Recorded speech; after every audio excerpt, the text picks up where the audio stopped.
I think it would come as a surprise to a number of you, but my family have never actually been involved in the media industry, and I'm one of the first people to actually ever make videos, take photos, and try and do it as a professional job. I've had a number of people ask me this question as to how I get all these connections and how do I talk to all of these people. And to be simple, it's actually done off my own back. I was in a diversity and inclusion lecture, and we were talking about sort of the things that lead on to getting a job within the industry. The things, or what we would consider as the P's.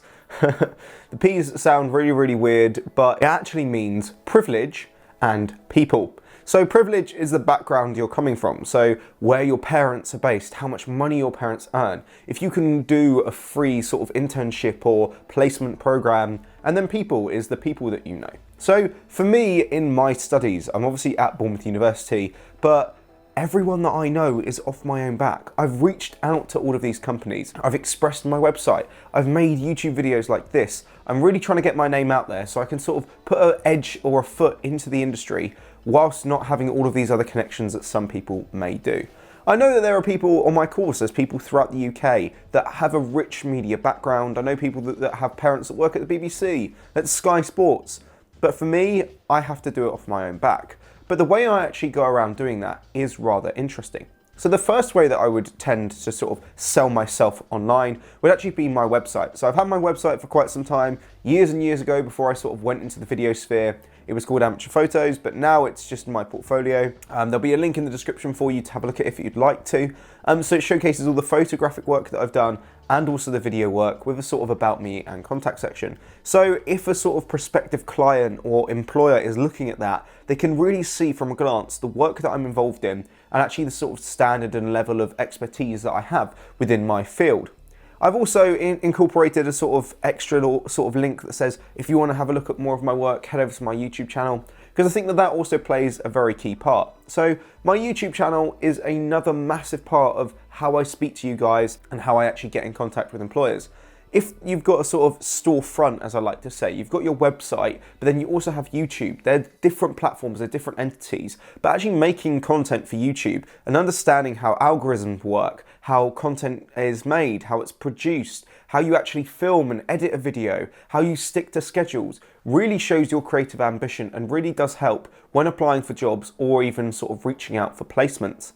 My channel obviously isn't massive, like I think I've got 150 odd subscribers at the minute, and I really, really respect that. I really enjoy you guys being engaged with my content, and I'm very, very happy for what I've got. And for me, it's something that I enjoy doing, but at the same time, it also does help with the sort of job opportunities and job prospects off the back of actually learning how to create and sort of harness the video sphere. Besides all of these sort of websites and YouTube channels, and if you really want to get into it, Instagram and Facebook, what else do I actually use? Well, as I mentioned, Instagram and Facebook, they are massive. So you do really need to sort of think about the things you're going to post, because my Instagram account is public, link in the description for that as well if you'd like to see that. And my Facebook is sort of restricted, so it's more of like friends and family only. But I do have to bear that in mind, because the stuff that I do post on Instagram is going to be seen by a vast variety of people. If you're obviously privated, prospective employers may have to request to see your account. But with me being public, everyone can see what I post, no matter if it be on my stories, if it be the actual posts that I'm actually sharing, the people that I'm sharing photos with, the photos that I'm tagged in. You really need to lock down your content and sort of think of a strategy. You can enjoy yourself on social media by all means, but at the same time, you need to think about all the other things that people are going to see.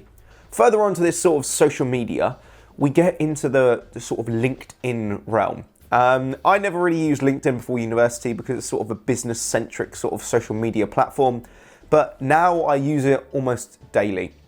I use it to engage with clients, I use it to engage with people at my university, share content from my university course, and also sort of look at the job opportunities that are coming out. As of like now, I think I have 2,500 connections on LinkedIn, so I'm really, really pushing and expanding my network.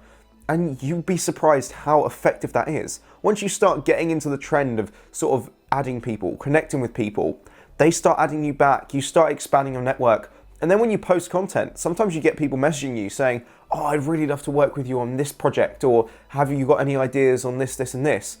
And that's something that I never expected to happen. But I do get it on a daily basis now, and I really, really enjoy that sort of interaction with people.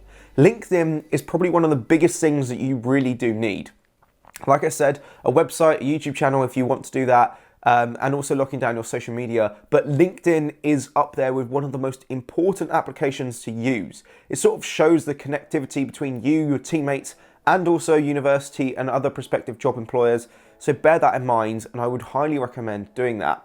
I set up my LinkedIn not too long ago, but as I mentioned, the sort of strategy that I use is adding people, talking to people, engaging with people. My network has expanded so quickly, and quite a lot of people are like, wow, you've done really, really well there. And that's because I'm doing it off my own back. I'm pushing myself further than most of the other people that I know, and I'm engaging with everyone else. You've got to do it yourself, you've got to engage, and you've got to learn how to actually encompass the industry. I hope this video has been helpful, sort of explaining the ways in which I use different social media platforms and also websites and other tools to sort of push myself out further into the industry and make myself be seen and be heard. If you do have any comments or questions or anything like that, please leave them down in the comment section down below. Or if you'd like to message me privately, head over to my Instagram. It will be over here somewhere or over here. It depends where I end up putting it. But that has been all for today's video. Thank you very, very much for watching. If you like this video, please hit like, hit subscribe, and I will see you in the next one. Thank you guys. See you then. Peace.